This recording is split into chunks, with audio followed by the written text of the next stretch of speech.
Hello students, a very good morning. Good morning. Good morning, Urmila. Yes, good morning everyone. Okay, so आज now you already know that हम आज क्यों आए हैं, right? तो हम आज से स्टार्ट करने वाले हैं टीचिंग एप्टीट्यूड का फर्स्ट लेक्चर, जिसमें मैं आपको बताऊंगी कि टीचिंग एप्टीट्यूड क्या होता है, टीचिंग एप्टीट्यूड आपके ओवरऑल एग्जाम में होता क्यों है. ओके, तो लेट्स जस्ट चेक कि आपको मेरी आवाज आ रही है या नहीं. Just tell me, can you hear me properly?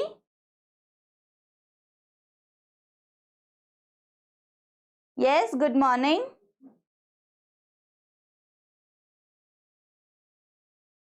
I hope I am audible, I am properly visible.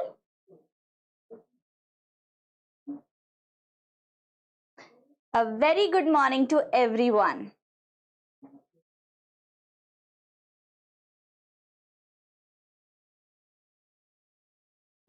Okay, yes, got your point. So let's start. तो हम आज स्टार्ट करने वाले हैं teaching aptitude. Now let me tell you कि teaching aptitude होता क्या है. नाउ यू ऑलरेडी नो कि आप सब लोग जब आप ये एग्जाम दोगे उसके बाद आप टीचिंग प्रोफेशन में जाने वाले हो, राइट? मतलब या तो आप टीचर बनोगे, या तो आप लेक्चरर बनोगे, या तो आप प्रोफेसर बनना चाहते हो. तो अगर आपको टीचर बनना है, लेक्चरर बनना है, प्रोफेसर बनना है, तो एक चीज आपको आनी बहुत जरूरी है. कौन सी है वो चीज? Obviously teaching skills. Correct? Do you all agree with me? बताइए, क्या आप सब लोग अग्री करते हैं मेरी बात से? क्या सिर्फ नॉलेज अगर आपके पास होगा तो क्या आप अच्छे टीचर बन सकते हो? क्या आपके पास सब्जेक्ट नॉलेज तो बहुत ज्यादा है, लेकिन स्टूडेंट को कैसे पढ़ाना है ये आपको नहीं आता, तो क्या आप एक अच्छे टीचर बन सकते हो? क्या आप टीचिंग कर सकते हो? Comment your answers.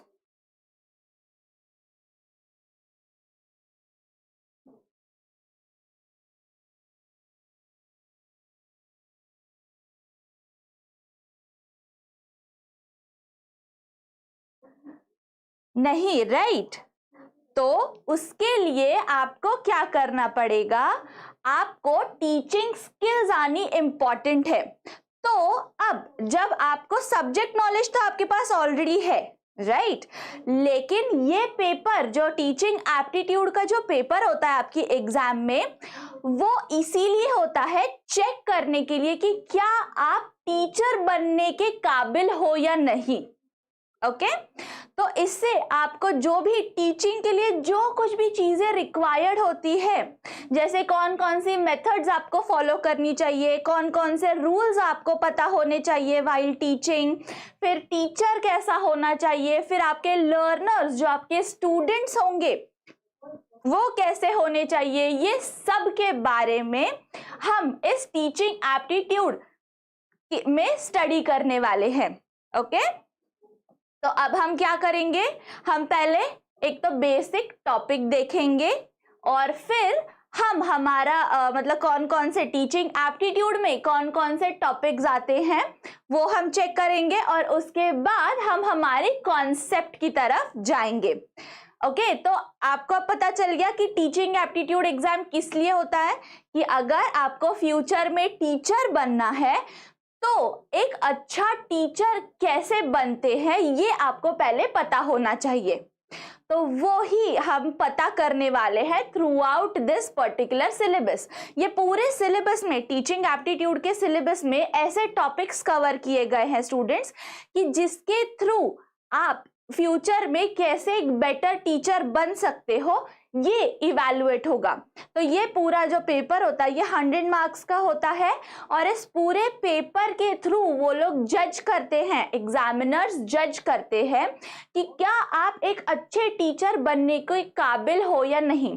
जो आपके सब्जेक्ट टॉपिक्स होते हैं वो तो होते ही है, वो तो आपका नॉलेज टेस्ट करते हैं कि उस पर्टिकुलर सब्जेक्ट में आपका नॉलेज कितना ज्यादा है.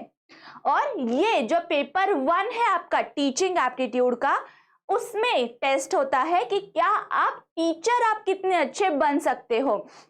टीचर बनने के लिए जो कुछ रिक्वायर्ड होता है, क्या उनके बारे में आपको पता है या नहीं। Did you all get my point?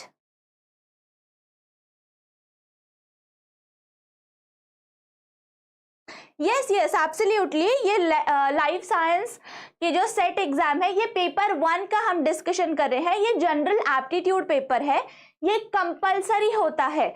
आप कोई भी एग्जाम के लिए अपीयर कर रहे हो, आप कोई भी सब्जेक्ट आपका हो, सेट का कोई भी सब्जेक्ट आप चूज कर रहे हो, फिर भी ये पेपर 1 तो जरूर आता ही है, ये आपको अटेम्प्ट करना ही पड़ता है। और एक और जो पेपर होता है वो आपका होता है आपके जो सब्जेक्ट आपने चूज किया है उस पे बेस्ड।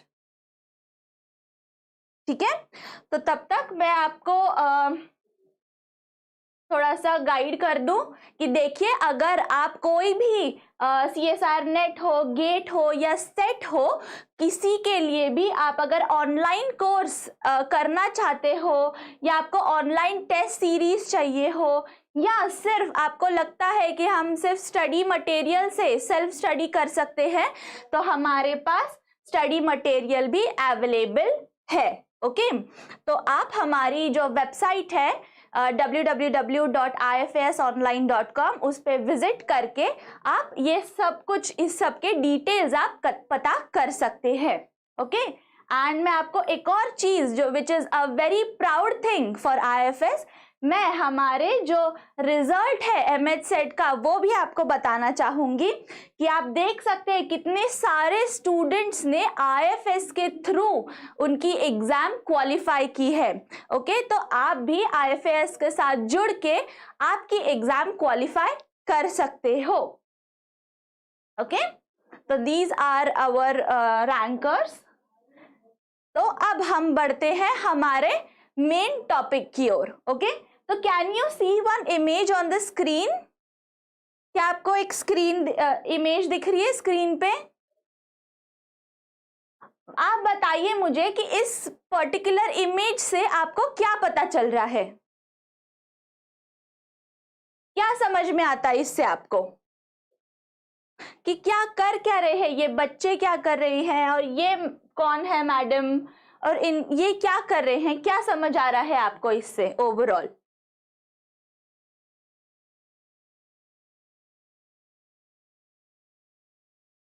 Comment your answers.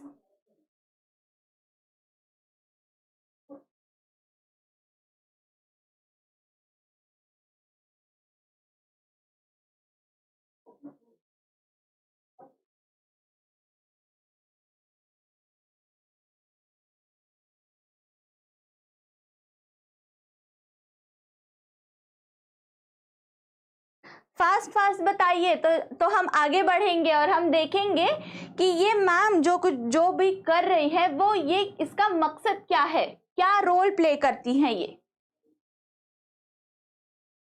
कुछ भी जो आपको लग रहा है, अब हम तो टीचिंग एप्टीट्यूड के बारे में पढ़ रहे हैं, मतलब टीचिंग से रिलेटेड ही इनका कुछ तो रोल होगा।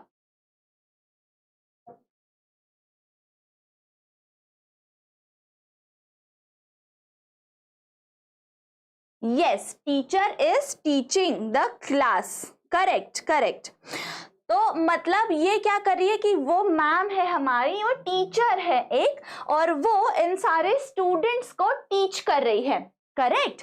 तो अब हमें क्या करना है कि हमें भी देखना है कि अब आप देख सकते हो कि ये जो सारे स्टूडेंट्स हैं ये कितने खुश लग रहे हैं, वो जो कुछ भी पढ़ाई कर रहे हैं वो उसमें खुश है। राइट, तो अब हमें भी एक ऐसा टीचर बनना है कि हमारे स्टूडेंट्स हमसे खुश हो। राइट, तो अब ये बात तो हमें जनरल आइडिया तो पता चल गया। अब मैं आपको थोड़ा सा एक बेसिक चीज बताना चाहूंगी कि ओवरऑल टीचिंग एप्टीट्यूड के पेपर के बारे में। ओके, सो ये जो पूरा पेपर होता है टीचिंग एप्टीट्यूड का, इसे टीचिंग एंड रिसर्च एप्टीट्यूड कहते हैं।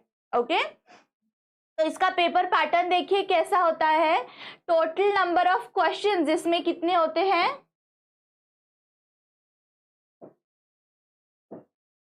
इसमें टोटल नंबर ऑफ क्वेश्चन 60 होते हैं। ओके आपको टोटल क्वेश्चन 60 दिए जाएंगे और उसमें से आपको 50 मार्क करने हैं। इसका मतलब क्या होता है कि आपको क्या होगा यहाँ पे कि टोटल पेपर में 60 क्वेश्चंस पूछे जाएंगे, लेकिन आपको मार्क उनमें से सिर्फ 50 करने हैं।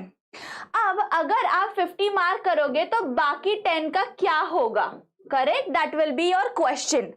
तो स्टूडेंट्स जो भी फर्स्ट 50 आप मार्क करोगे उनका इवैल्यूएशन होगा।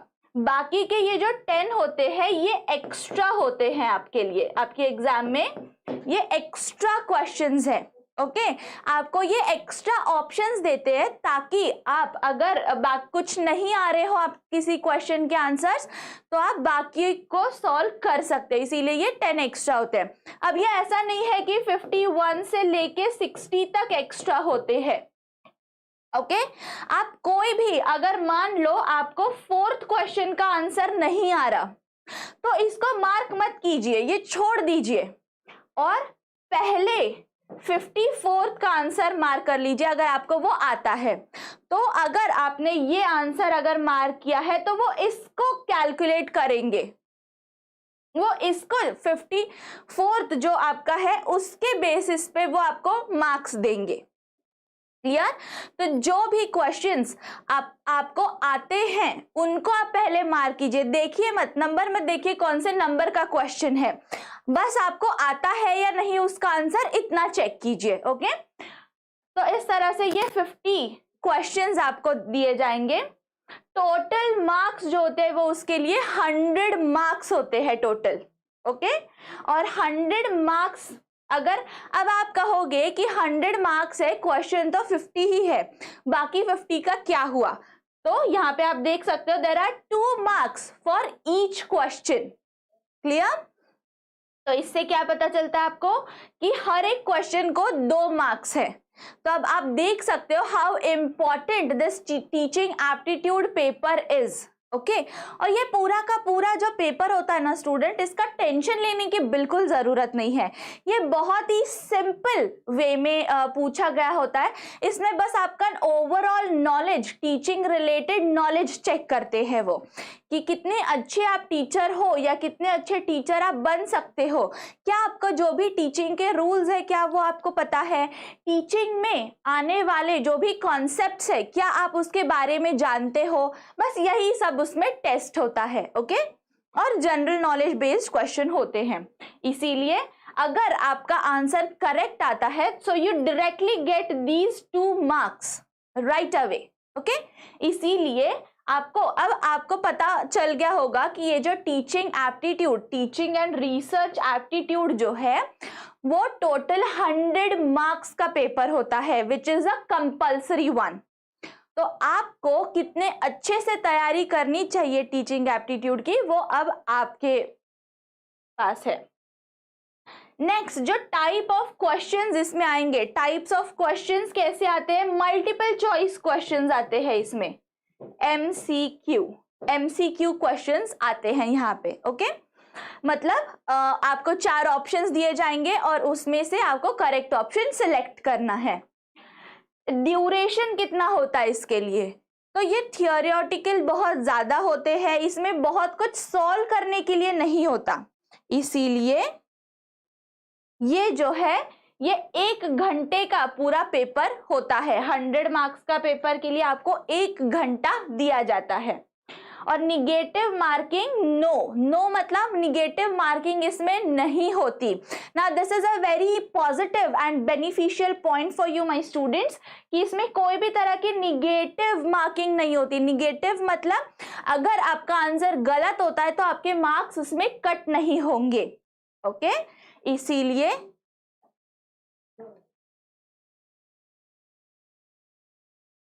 yes ma'am, out of 60 how many questions are there from teaching and research aptitude? okay out of 50 अगर आप देखोगे तो टीचिंग एंड रिसर्च एप्टीट्यूड पे ऑलमोस्ट 20 क्वेश्चंस बेस्ड होते हैं। ओके टीचिंग एप्टीट्यूड अलग है स्टूडेंट्स और रिसर्च एप्टीट्यूड अलग टॉपिक है। पहले ये बात क्लियर कर लीजिए कि देयर आर डिफरेंट टॉपिक्स, जैसे एक होता है टीचिंग एप्टीट्यूड, फिर एक होता है रिसर्च एप्टीट्यूड, फिर आता है रीडिंग कॉम्प्रिहेंशन, उसके बाद आता है कम्युनिकेशंस, ओके। उसके बाद आपके बाकी जो आईसीटी टॉपिक्स ले लो, मतलब कंप्यूटर रिलेटेड होता है, फिर पीपल एंड एनवायरनमेंट होता है, हायर एजुकेशन होता है, और थोड़ा सा उसमें न्यूमेरिकल पार्ट भी आता है, लॉजिकल रीजनिंग वाले क्वेश्चंस उसमें आएंगे और न्यूमेरिकल बेस्ड क्वेश्चंस भी उसमें पूछे जाते हैं, which are very basic and very general, okay. तो अगर आप टीचिंग एंड रिसर्च की बात कर रहे हो तो आप पकड़ के चल सकते हो कि 12 to 15 क्वेश्चंस इसमें से ओवरऑल पूछे जाते हैं, एंड रेस्ट बाकी सारे questions rest of the topics में से आते हैं, ओके। अब तो ये हो गया। अब हम निगेटिव मार्किंग की बात कर रहे थे। निगेटिव मार्किंग मतलब आपके, अगर आपका कोई क्वेश्चन गलत हो जाता है तो आपके मार्क्स कट नहीं होते, ओके। तो आपके मार्क्स जो है वो एज इट इज रहेंगे। अगर आपका आंसर गलत हो गया तो आपको एक्स्ट्रा मार्क्स नहीं मिलेंगे, लेकिन आपके जो स्कोर है वो माइनस में भी नहीं जाएगा। जितने हैं, जितने आप करेक्ट आंसर दे रहे हो उतने के मार्क्स आपको जरूर मिलेंगे, okay. So this is a very plus point for you.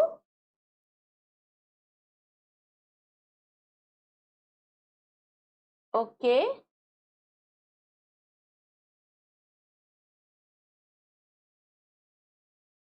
next,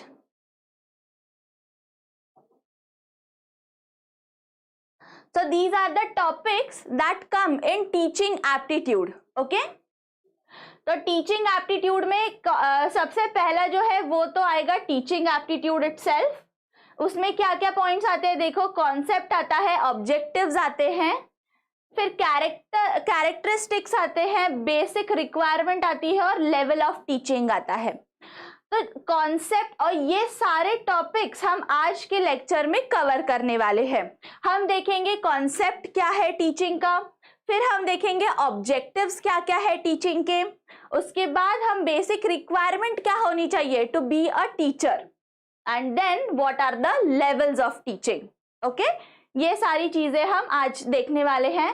फिर from our next classes what else we are going to look is learners characteristics, कि अब आपको तो पता ही है कि टीचिंग जो प्रोसेस है उसमें लर्नर का भी इन्वॉल्वमेंट होता है, इसीलिए हमें पता चलना चाहिए कि लर्नर हमसे क्या चाहते हैं, ओके।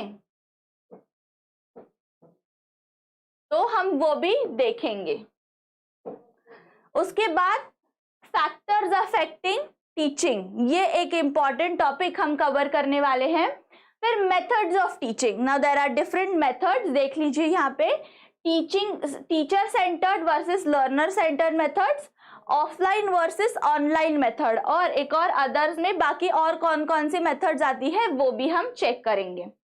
फिर टीचिंग एड्स कौन कौन सी होती है, एंड इवैल्यूएशन सिस्टम कैसा होता है वो भी हम चेक करेंगे, okay. So these are the topics that we are going to cover in our overall lecture series. तो चलिए हम हमारे फर्स्ट टॉपिक की ओर बढ़ते हैं। हमारा जो फर्स्ट टॉपिक है वो है टीचिंग एप्टीट्यूड, कॉन्सेप्ट जो है हमारा, ठीक है। तो टीचिंग एप्टीट्यूड मैंने आपको ऑलरेडी बताया हुआ है। टीचिंग एप्टीट्यूड मतलब क्या होता है कि एबिलिटी टू टीच, आप कैसे आप टीच कर सकते हो, क्या आप बच्चों को किस तरह पढ़ा सकते हो, क्या आप में वो कैपेबिलिटी है या नहीं, क्या आपके पास वो एबिलिटी है या नहीं टीचिंग की, वो हम टीचिंग उसे कहते हैं टीचिंग एप्टीट्यूड, ओके। और अब आप यहाँ पे देख सकते हो उसके definition, this is the definition, okay.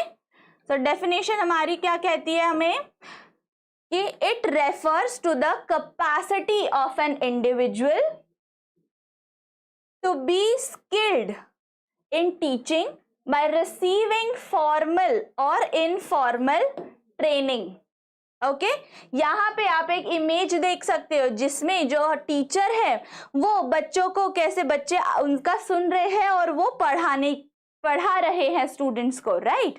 तो इससे हमें क्या पता चलता है कि डेफिनेशन क्या कहती है हमारी, it refers to the capacity of an individual, कि एक इंडिविजुअल में पढ़ाने की क्षमता कितनी है या कैसी है, ये बताने का काम ये टीचिंग एप्टीट्यूड का पेपर करता है। ओके, तो this is a compulsory paper जो आपको ऑप्ट करना ही पड़ता है और आपको उस 100 में से अच्छा स्कोर लाना ही पड़ता है।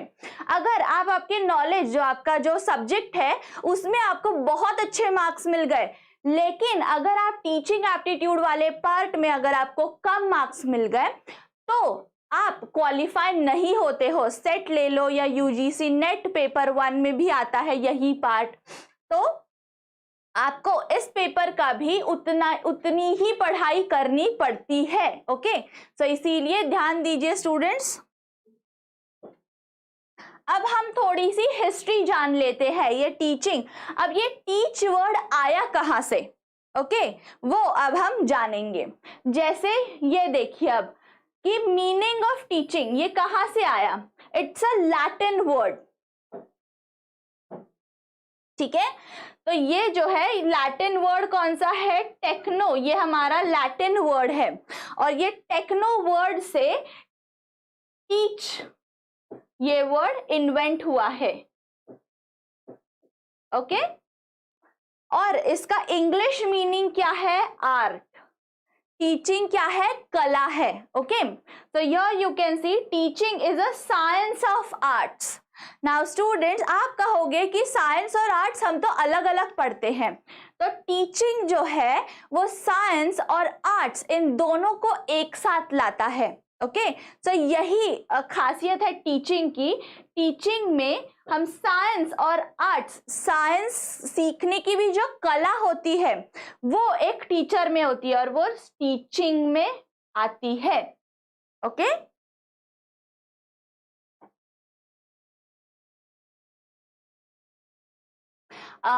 यस संग्राम, मैं आपको जरूर बताऊंगी कि इस पर्टिकुलर टॉपिक पे किस तरह के क्वेश्चंस पूछे जाते हैं। तो यहाँ पे पहले हम कॉन्सेप्ट समझ लेते हैं, फिर हम प्रैक्टिस क्वेश्चंस भी करेंगे। हम देखेंगे, मैं आपको क्वेश्चंस बताऊंगी कि किस टाइप के क्वेश्चंस एग्जाम में इस पर्टिकुलर टॉपिक के ऊपर पूछे जाते हैं। ओके, चलो फिर आगे बढ़ते हैं। So it is not only explaining or giving lecture। इसका मतलब क्या होता है स्टूडेंट्स, अब टीचिंग मतलब सिर्फ पढ़ाना, मतलब ऐसे मैं आ गई, मैंने आपको लेक्चर दे दिया, बात खत्म हो गई, आपको समझ में आई है बात या नहीं आई है ये मैंने पता ही नहीं किया, तो क्या मैं एक अच्छी टीचर बन सकती हूँ? ऑब्वियसली नहीं। तो एज अ टीचर मेरा काम क्या है, मुझे क्या करना पड़ेगा, मुझे मेरे स्टूडेंट्स क्या चाहते हैं मुझसे, क्या उनको मेरा पढ़ाया हुआ समझ आ रहा है या नहीं, ये पता करना भी मेरा काम है। तो स्टूडेंट्स, अगर आप मान लो कि जो टीचिंग जो है या जो नॉलेज है वो एक रोप है, तो उसका एक एंड जो होता है वो आपके टीचर्स होते हैं और अदर एंड आपका स्टूडेंट्स होते हैं। तो अगर आपको टीचर बनना है तो आप सिर्फ आए, पढ़ाए और आप चले गए, आप ऐसा नहीं कर सकते। आपको क्या करना पड़ेगा, उसमें लर्नर्स की भी उतनी ही इन्वॉल्वमेंट होती है। ओके, ये बात आपको हमेशा याद रखनी है। आप पढ़ा किसके लिए रहे हो, स्टूडेंट्स के लिए, तो स्टूडेंट्स का भी इन्वॉल्वमेंट होना उतना ही इंपॉर्टेंट है। तो टीचिंग ये जो है इट्स अ 2 वे प्रोसेस, 2 रास्ते हैं इसके। एक सिर्फ आप आए, आपने पढ़ाया और आप चले गए, ये नहीं होता इसमें। It's a 2 way process, it's a give and take process, जिसमें आप जब लेक्चर देते हो तो स्टूडेंट्स वो लेक्चर लेते हैं। जैसे मैं अभी आपको कुछ एक्सप्लेन कर रही हूँ वो आप अच्छे से समझ रहे हैं। Okay, so it's a give and take process, जिसमें मैं आपको कुछ क्वेश्चंस पूछती हूँ, आप मुझे आंसर्स देते हो। मेरा समझा हुआ कॉन्सेप्ट अगर आपको नहीं समझ आ रहा है तो आप मुझे रिटर्न में क्वेश्चन पूछते हो और मैं आपको उसका एक्सप्लेनेशन देती हूँ। So this is how the teaching works. Okay, यहाँ पे मैं आई, मैंने बड़बड़ की, मैंने आपको कॉन्सेप्ट बताया और मैं चली गई, अगर मैंने इस तरह का टीचिंग किया तो I can not be a good teacher, correct. इसीलिए it's a two way process, हमेशा याद रखिए, it's a two way process in which teachers and students both are involve. तो टीचिंग जो है इसमें सिर्फ टीचर नहीं होती, इसमें स्टूडेंट का भी उतना ही इन्वॉल्वमेंट होता है। Clear this whole point. और ये चीज स्टूडेंट ये हमेशा याद रखिए, टीच ये वर्ड कहाँ से इन्वेंट हुआ है, ये हमेशा याद रखिए। They might ask you in your exam कि टीच ये वर्ड कौन से लैटिन वर्ड से इन्वेंट हुआ है, या टेक्नो ये कहाँ का वर्ड है, तो your answer will be Latin. Okay, तो ये आपको पता होना इंपॉर्टेंट है यहाँ पे। उसके बाद अब नेक्स्ट कॉन्सेप्ट हम देखते हैं।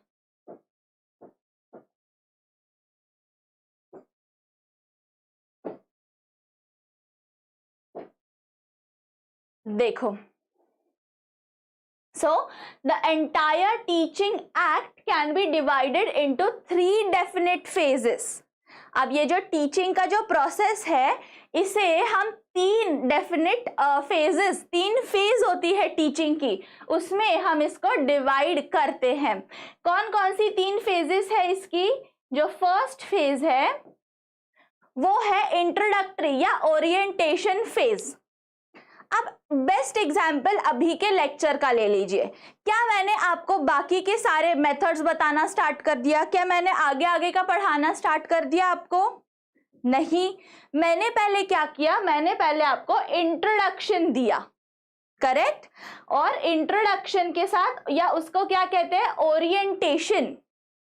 तो मैंने पहले क्या किया, आपको इंट्रोडक्शन करवाया उस पर्टिकुलर टॉपिक का, ठीक है। सो कभी भी आप टीचिंग, जब भी आप टीचिंग करोगे तो ये बात हमेशा ध्यान रखिए कि आपका टीचिंग इन 3 फेजेस में डिवाइड होना चाहिए। कौन कौन से 3 फेजेस है? फर्स्ट होना चाहिए आपका इंट्रोडक्टरी फेज, जिसमें आप इंट्रोडक्शन दोगे स्टूडेंट्स को, ओके। सेकेंड जो है वो डेवलपमेंट एंड फिक्सेशन फेज, जिसमें आप एडवांस थोड़ा सा आप आगे बढ़ोगे। इंट्रोडक्शन दे दिया आपने पूरे टॉपिक का, उसके बाद आप उनको कॉन्सेप्ट समझाने की कोशिश करोगे और उनका डेवलपमेंट करते जाओगे, क्लियर। और उसमें फिक्सेशन भी होगा, जैसे अगर कुछ बातें नहीं समझ आ रही है स्टूडेंट को तो आप उनको अलग वे में समझाने की कोशिश करोगे, या कुछ और तरीका अपना के वो फिक्स करोगे, जो भी उनकी प्रॉब्लम है वो आप फिक्स करोगे, ओके। तो that will make the development of your students. तो सेकेंड फेज कौन सी आती है? Development and fixation phase, clear. और थर्ड होती है इवैल्यूएशन फेज।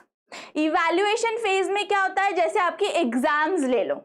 अब आप टीचर आई, उन्होंने आपको इंट्रोडक्शन दिया, उसके बाद वो कॉन्सेप्ट एक्सप्लेन की, उसके बाद वो क्या करेंगी, आपको एक टेस्ट सॉल्व करने बताएंगी। तो जब आप वो टेस्ट सॉल्व करोगे तो उस टेस्ट के बेसिस पे वो आपका इवैल्यूएशन करेंगी कि आपको वो पूरा टॉपिक, वो पूरा कॉन्सेप्ट कितना समझ आया है, और आपको भी वो पता चलेगा कि आपके वीकर पॉइंट्स कौन से हैं, वीक कौन से टॉपिक में हो आप, और आपके स्ट्रॉन्ग पॉइंट्स कौन से हैं, आप किस में, कौन से टॉपिक्स में आप बहुत ज्यादा स्ट्रॉन्ग हो, ओके।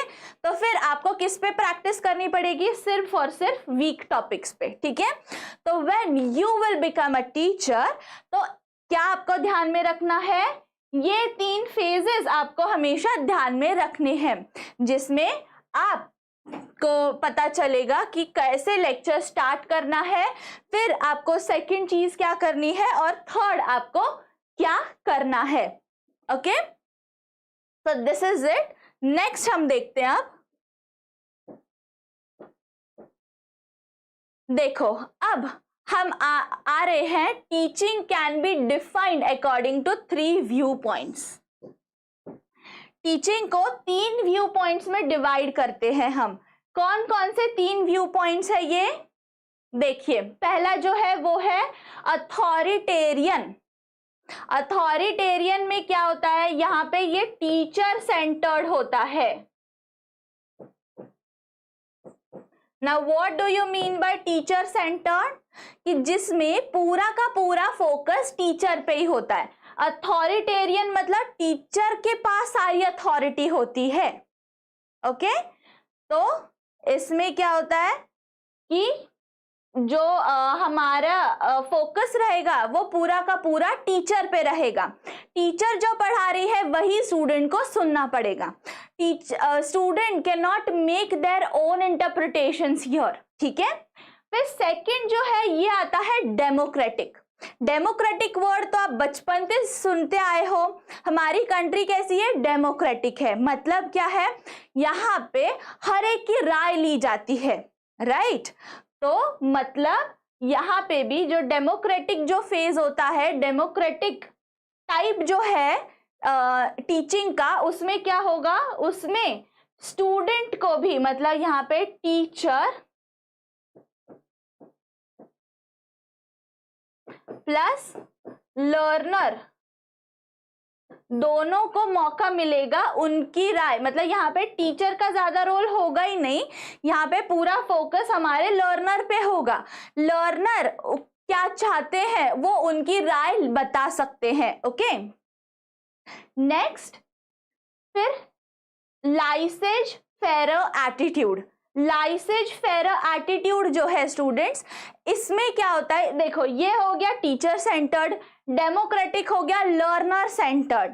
तो लाइसेज फेयर एटीट्यूड जो होता है इसमें दोनों चीजें आती है। इसमें अथॉरिटेरियन चीज भी आएगी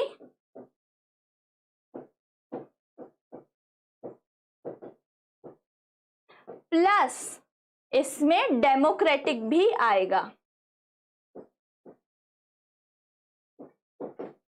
ठीक है।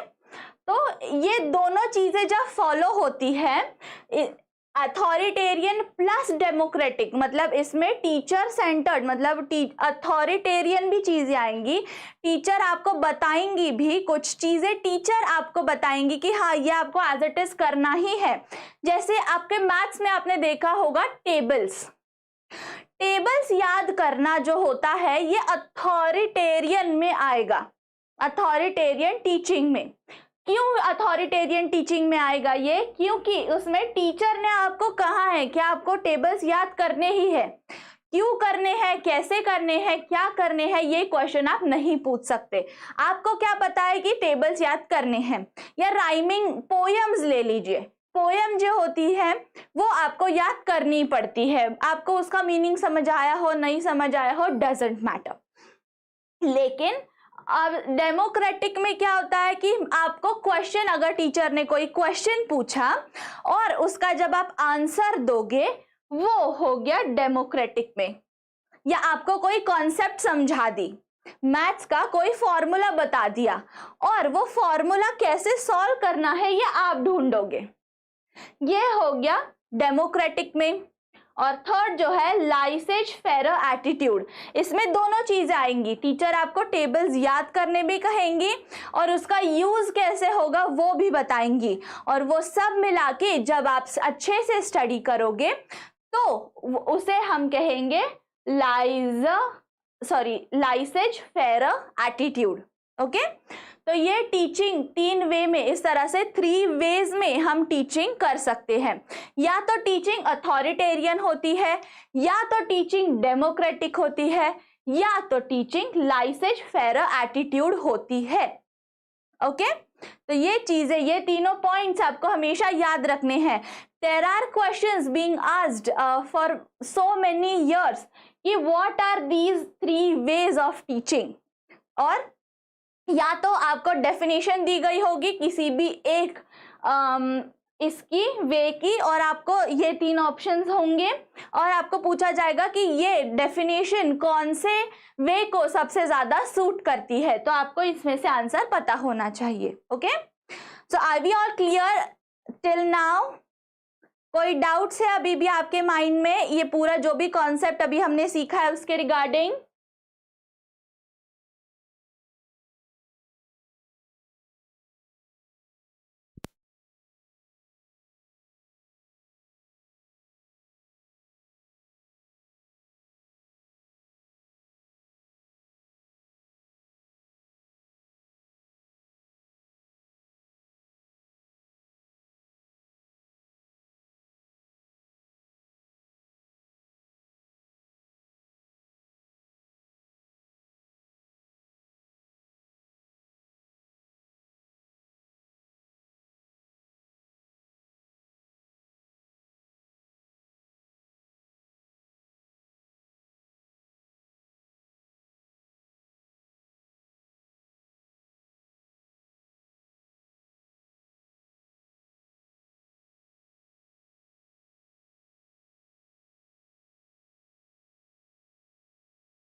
Okay, now tell me, am I audible to you?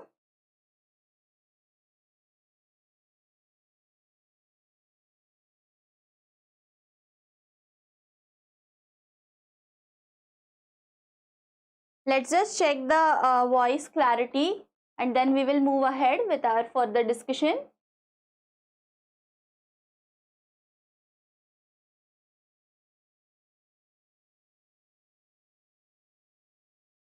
Okay okay okay, clear. So अब मैं बात कर रही थी ऑब्जेक्टिव्स की. तो मैं ऐसे कह रही थी कि आप मुझे बताइए what do you mean by objectives. Objectives मतलब आपके लिए क्या है? ऑब्जेक्टिव्स मतलब आप क्या जानते हैं? इस वर्ड का मीनिंग क्या आपको पता है? What do you mean by objectives?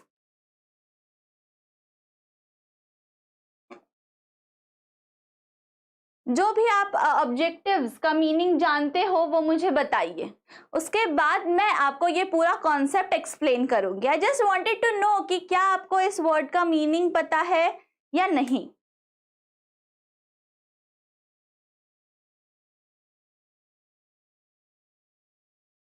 M. Okay, yes, absolutely correct. Objectives मतलब एम होता है. एम मतलब मकसद. तो टीचिंग का अब हम क्या पढ़ने वाले हैं? टीचिंग का मकसद क्या है. ओके, अब आपको पता चल गया टीचिंग मतलब क्या होता है. तो अब हम देखेंगे कि टीचिंग का मकसद क्या होता है, हमें क्यों पढ़ाना है, what are the reasons.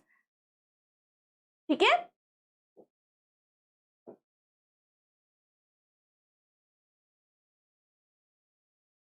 So before we move ahead with the our explanation, हम ये previous year question देखेंगे.